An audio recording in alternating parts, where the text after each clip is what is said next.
A gente vai falar agora de um assunto bem interessante, ainda que não seja ainda considerado uma dieta. O chamado jejum intermitente é uma espécie de padrão alimentar no qual são intercalados períodos de jejum com a alimentação.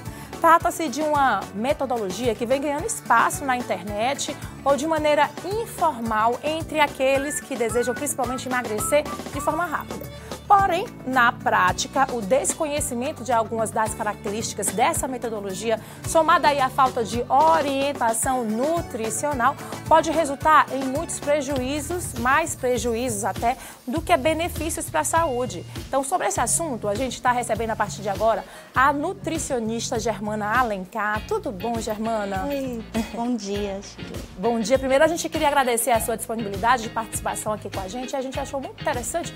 A gente viu que está crescendo muito essa questão do jejum intermitente. A gente abre aí as redes sociais, na internet, sempre tem gente dando uma dica, dizendo como é que é bom fazer, a idade ideal para fazer. E eu acredito que muita gente acaba tendo dúvida, acaba adotando essa metodologia de uma forma incorreta. Então, a gente resolveu esclarecer esse assunto. Primeiro, eu queria que você explicasse, esse jejum intermitente, ele realmente traz benefícios? Bom, hoje nós temos estudos científicos que realmente comprovam a eficácia do jejum intermitente.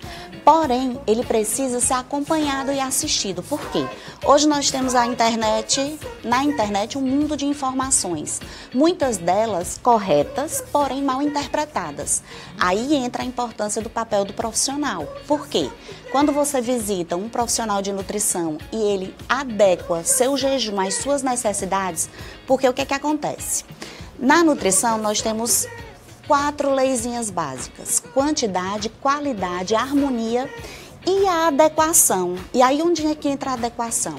Essa mudança de hábito, essa dieta, essa aplicação do jejum intermitente, ela precisa ser adequada às suas necessidades. Então, de forma aleatória, você tem algum problema de saúde e começa a praticar o jejum intermitente, aí sim você tem muito mais prejuízos do que benefícios, né? O jejum, ele pode ser de 12 até 18 horas, né? 12, 14, 16, 18. Porém, ele precisa ser assistido porque a impressão que dá é que você vai ficar sem comer e depois está liberado para comer tudo e mais um pouco. É uma mudança de hábito desfaçada, porque depois do jejum você precisa adquirir alimentos, ingerir alimentos que não aumentem teu índice glicêmico, porque o sentido do jejum intermitente é justamente reduzir a glicose que está sendo colocada na nossa corrente sanguínea e fazer com que o nosso pâncreas trabalhe menos, porque o que é que vai fazer com que a gente desenvolva a diabetes? É o pâncreas estar todo o tempo trabalhando de forma exagerada para baixar o nível de açúcar circulante no nosso organismo. E com isso, o jejum intermitente vai fazer com que a gente passe um período sem se alimentar, mas que na volta, né, depois dessas 12, 14, 16 horas, a alimentação seja saudável. E aí onde entra a importância dos vegetais, da proteína e não a ênfase aos carboidratos, carboidratos esses de alto índice glicêmico ou até mesmo dos alimentos ultraprocessados, que acontece muito, né? Então, assim, depois do jejum, não está liberado para comer tudo até reiniciar o jejum, não.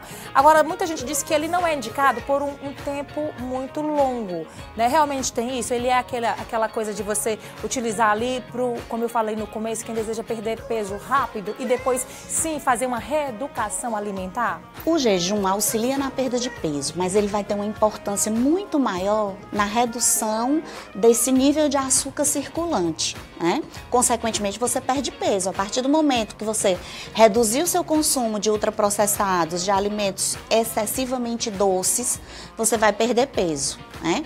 Aí entra a importância da mudança de hábito alimentar na escolha do jejum intermitente. O tempo de duração é muito variável, porque a gente entende que, por exemplo, vamos citar um exemplo, que uma pessoa com diabetes não possa fazer uso do jejum intermitente porque vai ter uma queda muito grande de açúcar.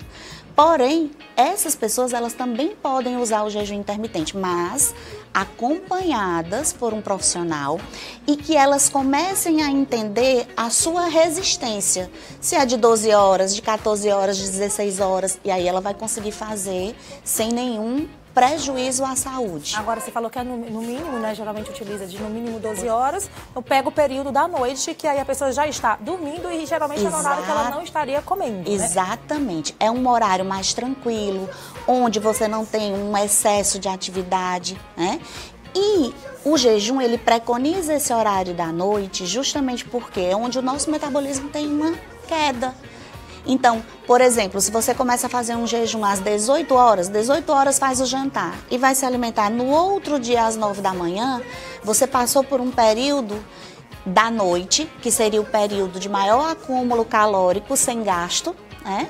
Consequentemente, na volta à alimentação pela manhã, você vai optar por alimentos de baixo índice glicêmico, com uma absorçãozinha mais lenta, proteína. A gente pode começar o dia com o ovo, que é um excelente alimento, e aí sim você vai acabar vendo resultado no jejum, tanto na perda de peso como no controle glicêmico. Agora, ele pode ser utilizado por pessoas de qualquer idade ou existem restrições àquelas pessoas mais jovens, adolescentes ou nos idosos também? Aí onde entra a quarta leizinha da adequação, né? Então a gente precisa avaliar o paciente de acordo com as suas necessidades, porém o idoso, já existe uma recomendação de não fazer um grande consumo de alimentos à noite, justamente por conta desse metabolismo já estar lento, né? E aí precisa só adequar e que ele não faça essas 16 horas, 18 horas, mas sim às 12, porque vai incluir o período de sono. Ele pode sim fazer, porém acompanhado por um profissional. Agora o jejum, vamos dizer assim de um jeito mais direto, ele deixa a pessoa mais fraca para a prática de atividade física ou tem que ser aliado com a atividade física? Não, pesquisas também apontam que quando você faz o jejum intermitente, o índice glicêmico ele aumenta um pouquinho, principalmente pela manhã, que é o horário ideal para a prática de atividade física. Então eu fiz minha atividade física e logo em seguida eu vou fazer minha primeira refeição para a quebra do jejum. E aí outro ponto importante são os alimentos que quebram o jejum. Todos os alimentos que têm calorias. Então eu não posso, nesse período, me alimentar, mas eu posso tomar chá sem adoçante, porque o adoçante também quebra o jejum.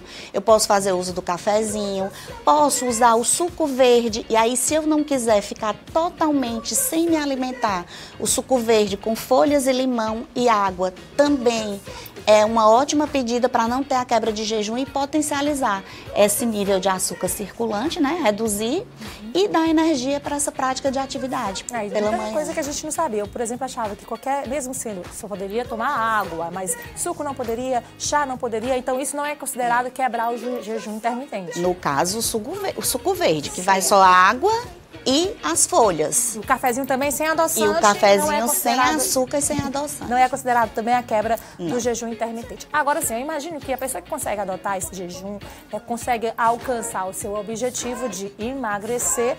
Como é que é o depois, né? Porque a gente, como eu falei no começo, eu acredito que tem que ter também, junto com esse objetivo que ela tinha inicial de perder peso, um processo de reeducação.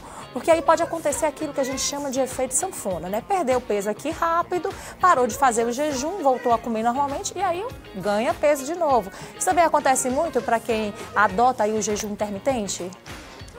É a velha história da fórmula mágica, né? Nós queremos emagrecer, mas no dia seguinte a gente quer ser liberado para comer tudo. E aí entra a mudança de hábito alimentar, que precisa ser para sempre. Aquela poupancinha que a gente faz para o futuro. O jejum intermitente seria o impulso para que a gente tenha essa mudança de hábito, que a gente comece a selecionar melhor os alimentos e com isso a gente tenha uma longa duração desse peso ideal. Porque hoje um dos maiores problemas de saúde pública são as doenças e agravos não transmissíveis, diabetes, hipertensão, obesidade. E como carro-chefe, nós temos a obesidade, que desencadeia todas as outras doenças. Então, a gente nunca pode pensar em uma mudança de hábito momentânea. Ela precisa ser uma construção.